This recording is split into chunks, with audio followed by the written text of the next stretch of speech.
oo barnaamijka ila falaqaynaya. Maxamed, warbixinta maxay ku bilaabatay? dabeeqadii 2025 booqasho uu ku tegay ra'iisul wasaaraha Israa'iil Benjamin Netanyahu ayaa lagu dooday dalabaadka ah in barnaamijka nukliyeerka Iiraan in la burburiyo inaysan ku filnayn, wuxuuna rabay olole looga gol leeyahay in xukuumadda Iiraan meesha laga saaro, wuxuuna u soo jeediyey madaxweynaha Mareykanka in uu taageero qorshaha uu wado Mossad oo ah in howlgal military la qaado, kurdida maleeshiyaad ka tirsan la hubeeyo oo lagu yaaciyo wadanka Iiraan, iyo howlgallo saameyn leh laga fuliyo meesha.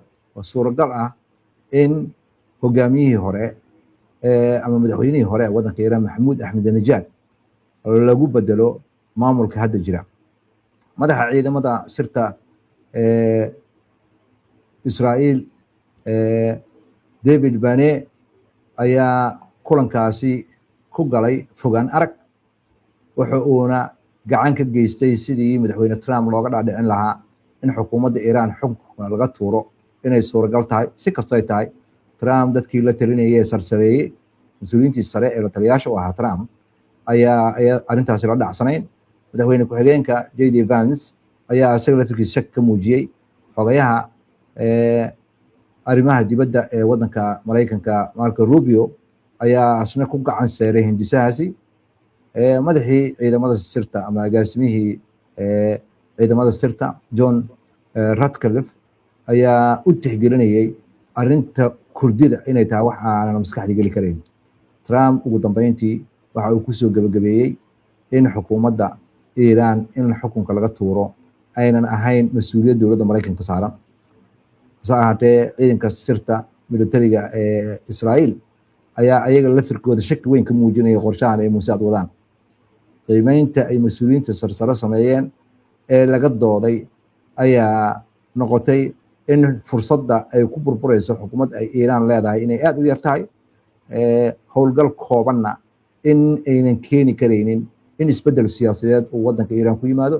lafagurayaasha oo dhan waxay digniin ka bixiyeen inayna suuragal ahayn in la ogaado Iiraan haddii ay kooxo kala duwan oo siyaasadeed soo baxaan siday u dhaqmi doonaan, ama dadka aqliyaadka ee laga badan yahay siday u dhaqmi doonaan, iyo ciidamada ammaanka haddii wadanka uu qas ka bilowdo. kulligood waxay su-aal ka keeneen dadkaasi in kooxaha kurdida la isku halayn karo inay hawshan qaban karaan, waxaana lagu nuuxnuuxsaday in howlgalkaasi intiisa badan uu ku xirnaan doono sida dowladda Mareykanka ay u taageerto kooxaha kurdida. waa gartay. waxaa la leeyahay intii waxaan la karkarinayay digniin baa jirtay Mossad ka soo baxaysay. maxay tahay digniintu? Netanyahu ayaa aad ugu kalsoonaa qorshahan ay Mossad keentay, wuxuuna aaminsanaa in maleeshiyaadka kurdiga ay qas iyo qalaanqal ka abuuri karaan wadanka Iiraan gudihiisa. ciidanka cirka ee Israa'iilna inay naafeyn karaan ciidamada ilaalada kacaanka, Mareykankana inuu duqeyn karo oo burburin karo goobaha sida weyn loo adkeeyey lagu tayageliyo nukliyeerka. dowladda Mareykankana markaa kadib inay maalin doonto marinka Hormuz. dadka arrintan kasoo horjeesta ayaa ku dooday qorshahaasi in uu qatartiisu ay tahay in uu ku tiirsan yahay hal ra'yi. waxaana muuqata arrinta aad kale isugu qabsaday in la soo jeediyo in door la siiyo madaxweynihii hore ee wadanka Iiraan Ahmadinejad. wasiiradii ayaa la yaabay markii loo sheegay in madaxweynihii hore ee wadanka Iiraan uu hadda yahay midka lagu bedelayo hogaanka haddii xukunka laga tuuro. nin hore cadowgii ugu xun ee Israa'iil ahaan jiray Ahmadinejad haddii xukuumadda ay dhacdo sidee loogu bedelayaa? waxaadna moodaa sidee ku helay. waxaana la sheegay in xukuumadda ay iskhilaafeen oo ay guri ku hayeen in muddo ah. saraakiisha Mossad ayaa ku doodaya ninkaasi aad ayuu caan oga yahay wadanka dhexdiisa, taageero weyn ayuu leeyahay. cil uu u qabo xukuumadda aawadeed iyo xaalad xasaasi oo siyaasadeed marka la galo, waxaa laga yaabaa inuu waxtar weyn u yeelan karo qorshahan Mareykanka iyo Israa'iil ay wadaan. waa sida hadalka loo dhigay, iyo xiriirka uu leeyahay ciidamada sirta ee Israa'iil oo mar horeba ahaa mid qarsoon oo inta badan magacyo qarsoon lagu isticmaali jiray xiriirka lala lahaa. qaar ka mid a wasiirada ayaa su-aal ka keenay sababta Israa'iil ay rabto in hogaamiye xag jir ah ay mid kaloo xag jir ugu bedesho ama Khamenei inay ugu bedesho Ahmadinejad. Bani ayaa ku jawaabay Ahmadinejad in uu noqon karo hanti siyaasadeed oo waxtar leh marxalad kala daadasho ah haddii la galo, sababtoo ah waa nin wejigiisana la aqoonayo, xilliga qalalaasaha qaran uu jirana dad badan soo dumi kara. waa gartay arrin cajiiba halkaas ka muuqata inay arrintu noqotay Ahmadinejad. marka haddaynu ku soconno maxaa loogu doortay inuu noqon karo hogaamiye isbedel?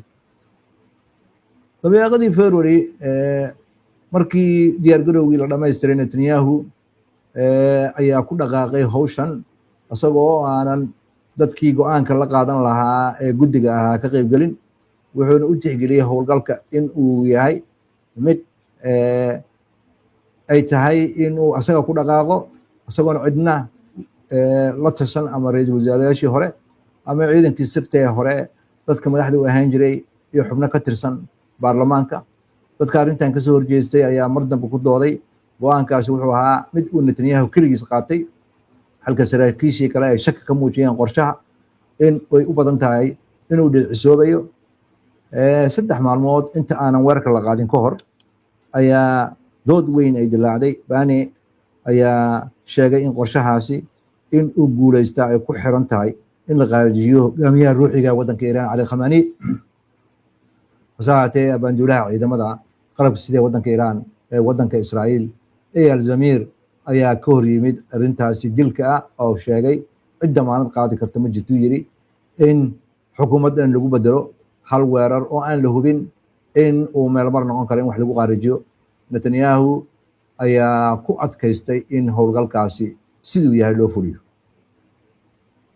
waa gartay aanu imaana marka dilka Khamenei ma ku filnaa haddii la dilay cali Khamenei in la ridi karo nidaamka gacanka islaamiga ee Iiraan? iskaashiga Mareykanka iyo Israa'iil iyo weerarka ay wadajirka u qaadeen ayaa bilowgii u muuqday inuu aad u guuleysanayo. Khamenei ayaa dagaalku markuu bilowdaba la khaarijiyey, ciidamadii Iiraanna waxyeello weyn ayaa gaartay iyadoo mas-uuliyiin waaweyn laga dilay. Ilaaladii ilaalinaysay Ahmadinejad ayaa duqeyn xagga cirka lagu burburiyey, waxaana noqotay xukuumadda inay sii deyso. arrintii xudunta u ahayd hawshan oo dhan ayaa burburtay. ciidanka Kurdiga ee la rabay in ay galaan waddanka Iiraan ayaanan wax howla qaban. kooxihii kale laga badnaa ee waddanka Iiraan ahaa ayagana kuma aynan kicin xukuumadda. Azerbaijan ayaa ka gaabsatay in ay lug ku yeelato arrimahani marka laga gudbo inay u ogolaatay ciidamada sirta Israa'iil inay dhulkeeda ka howlgalaan. arrintii Kurdiga ayaa dhicisowday sababtoo ah dowladda Mareykanka ayaa diiday in ay damaanad qaadho dalabaadkii ay sameynayeen hogaamiyaashii maleeshiyaadka Kurdigana waxay xusuusan yihiin markaan kasii horreysay iskaashi ay Mareykanka la sameeyeen, iyadoo Mareykanka uu ballan qaaday inuu difaaciyo. hase ahaatee ay Mareykanku ka baxeen arrintaasi, kadibna ay dhibaato weyn la kulmeen markii dagaalka Ciraaq lala geliyey. mana aynu doonayn Kurdida in ay dagaal ku galaan waddanka Iiraan iyada oo aan si cad damaanad uga haysan waddanka Mareykanka. howlgalkaasi 2 goor ayaa dib loo dhigay Kurdida inay dhulka galaana. markii hore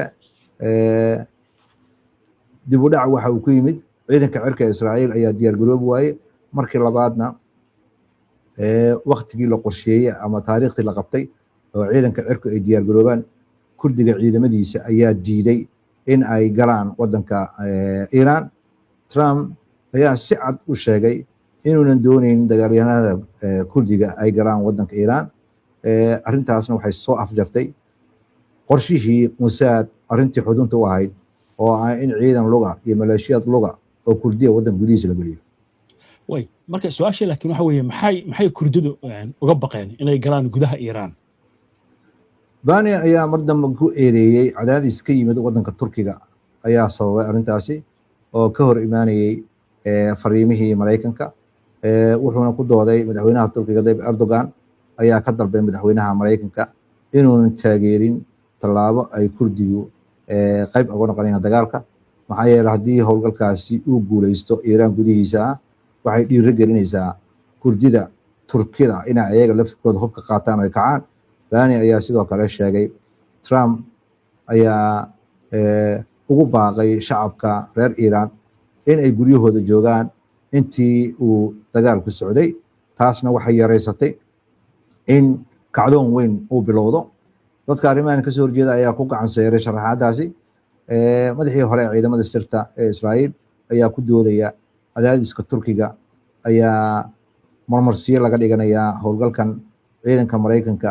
Mar hore ayay ku sheegeen inuu yahay mid aan maskax gal ahayn, in Kurdiga ama kadib markay Kurdiga diideen inay shaqada qayb ka noqdaan, Bani ayaa amar ku siiyey saraakiisha Mossad inay diyaariyaan qorshe kale oo bedel ah 48 saac gudihiisa. Saraakiishii waxa ay soo jeediyeen maalinta dabka, maalinta la yiraahdo ama maalinta dabshidka ee wadanka Iiraan, in rabshada la sameeyo, taasoo lagu dhiirigeliyo dadka inay mudaharaad sameeyaan. Balse ahaatee ciidamada militariga ciidan qaybtooda sirta ayaa kasoo horjeestay fikradaasi, waxa ayna digniin ka bixiyeen iyadoo xilli dagaal lagu jiro dadkii mudaharaad sameeya waxa ay noqonaysaa in ay dardar geliso in khasaaraha oo bato. Israa'iilna hadday isticmaasho ciidamadeeda sirta ah ama dadka sirta uga shaqeynaya qarsoodiga ee Iiraan gudaheeda ku jira in ay kashifmaan barnaamijkiina natiijadiisa ay noqoto mid mir dhalaana. Netanyahu waxa uu aqbalay digniinta barnaamijkaasi iyo hindisahaasna waa uu joojiyey. Mossad ayaa bartilmaameed ka dhigatay weeraro diyaarado drones oo ka dhan ah ciidamada besiijis u xil saaran inay ilaaliyaan wadooyinka iyo shacabka iyo jidgooyooyinka iyo kaabayaasha muhiimka, asagoo ku rajo weynaa in ciidankaasi xoog loo dhigo oo loogu tilmaamo inay yihiin kuwa shacabka caburiya. Dadaaladaas oo dhan ayaa tartiib tartiib meesha uga baxay. Bani ugu dambeyntii waxa uu xataa joojiyey inuu ka qayb galo kulamada ama shirarka lagu qiimeynayo dagaalka, sababtoo ah calaamadaha dhan waxay muujinayaan xukuumadda Iiraan in la bedelo inay noqotay mid dadkii oo dhan ay ka niyijabeen oo suuragal noqon weyday. waa garta marka haddii si fiican loo eego maxaa la oran karaa way fashiliyeen qorshihii ama hawshii ay u socotay Mossad? guuldaradani waxa ay aad iyo aad u muuqatay markii Mossad ay guulo badan ka soo hoyisay howlgallo ay ka dhex fulisay wadanka Iiraan. Ahmadinejad muddo dheer ayay la shaqeynaysay, ciidamo hubeysan ayaa wadan gudihiisa u joogay iyo rag hubeysan, waxay tababartay dagaalyahano Kurdisa. Waxaa Iiraan gudaheeda laga shaqaaleysay dad Iiraaniyiin ah, diyaarado drones ah iyo warshado ayaa laga abuuray Iiraan gudaheeda, iyo in dadkaasi ay markay rabaan Azerbaijan u carari karaan. Howlgalladaas oo dhan waa lagu guuleysan waayey in ay isbedel siyaasadeed keenaan. Ninkii hore uga tirsanaan jiray ciidamada sirta ama saraakiishii hore ee ciidamada sirta ayaa ku doodaya khaladka waxaa xudun u ah in la aamino in xukuumadda Iiraan lagu bedelo dhowr bilood qorshe la waday. Howlgal saas oo kale ah sanado ayuu u baahan yahay oo muddo dheer la hago iyo qorshe isku dubarid ballaaran, hub iyo in la helo dad siyaasiyiin oo gudaha ku jira oo kula shaqeeya iyo shacabka in la kiciyo. Qaar ka mid ah mas-uuliyiintii hore ee Mossad ayaa ayagana ku qiyaasayay dadaalkaasi waxa uu natiijo siyaasadeed oo waxgal ah keeni lahaa haddii muddo 10 sannadood laga shaqeyn lahaa ama ka badan.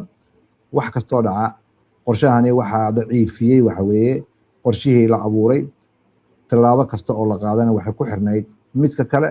Khamenei markii la khaarijiyey waxaa la rabay Kurdiga inay howlgalaan, waa shaqeyn weyday. Dadka laga badan yahay in la kiciyay ahayd, waa kici waayeen. Xukuumadda inay kala burburtay ahayd, waa la burburin waayey. Ahmadinejad ayay ahayd in uu noqdo ninka meesha la wareegaya, iyadana suuragal waa noqon weyday. Howlgalkii Kurdiga markii uu dhicisoobay qorshayaashii kale oo dhan waxay noqdeen kuwo aaban la meel marin karin. dadka arrimahan kasoo horjeeda ayaa sheegaya in kibirka ay qabaan ciidamada sirta gaar ahaan Mossad ayaana arrintaa mas-uulka ah. Netanyahu wuxuu iska indhatiray digniino dhowr goor ay u jeediyeen militariga dadka u qaabilsan sirta iyo mas-uuliyiinta sarsare ee Mossad hore uga shaqayn jiray oo u muuqday in ay tixgelinayeen qiyaasaha in laga baxo wax xaqiiqa lagu saleeyo. qaar ka mid ah dadkii amniga mas-uulka ahaa ayaa mar dambe sheegay talooyinkii khibradeed ee la codsaday ayaa waxa ay noqdeen kuwo laga soo horjeestay sababtoo ah ma muuqanin in guul lagu gaari karo qorshaha la waday. qorshayaashaasna in la dhaleeceeyo waa la diiday. fashilka waxaana keena waa arrintaas. waa gartay marka fashilkan casharka laga bartay maxaa lagu sheegayaa? qiimeynta ugu dambeysa weli waa lagu muransan yahay. qaar ka mid ah saraakiisha ayaa u arkay howlgalkaasi inuu ahaa istiraatiijiyad khiyaali ah oo lagu xoojinayay si dadban loo xoojiyey waddanka Iiraan iyadoo loo ogolaaday in ay badbaaday xoogna yeelatay guulaysatana. qaar kale ayaa waxay ku doodayaan saameynta ka dhalanaysa muddada dheer howlgalka military ma noqon doonto oo keliya mid dhowr sannadood qaadata.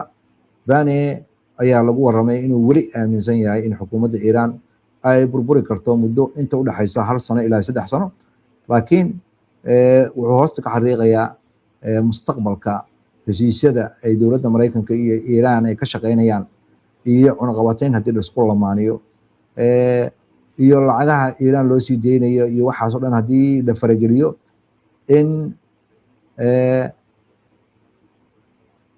dowladda ay awood yeelanayso oo uu Mareykanku yeelo heshiisyada la soo jeediyey. waxaynu u ogolaanaysaa Iiraan inay dib isu dhisto, agabkeeda militarigan dhisato. casharka laga bartay arrintaani waxa weeye howlgal qarsoodi ah ma keeni karo isbedel siyaasadeed.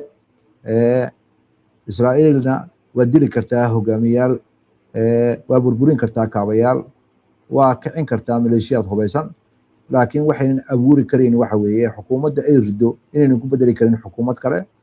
isla markaasna dadkii maxalliga ahaa ayaa khatar hadda waxay ugu jiraan in aynan heli karaynin la rabay inay ku kacaan sida maleeshiyaadkii kurdida inay ku kacaan Iiraan ayaa waxay ka waayeen damaanad. waddanka Mareykanka Mossad qorshihiisa waa dhicisoobay maxaa yeelay wuxuu ahaa qorshe isku dhaxyaacsan oo lagu gaaray siyaasad la xakameynayo. waxaa la yareystay mujtamaca Iiraan inuu yahay mujtamac aad u aqoon badan, u xirfad badan, waxaana la isku haleeyay qiyaasyo. markii dhabta la gaarana qiyaastaas oo dhan waa burburtay. waa hagaag maxamed, aad baad u mahadsan tahay. daawadayaashu ay mahadsan yihiin. inta ayaan kusoo gabagabeynaynaa barnaamijka. daawade si aad ula socoto wararkan iyo barnaamijyada iyo macluumaadka aynu soo gudbino, haddii aad ka cusub tahay baraheena bulshada ama horey aadan ugu xirnayn, hadda ku soo biir. waa inoo barnaamij ka xiga insha Allah. inta ka horeysa nabadgelyo.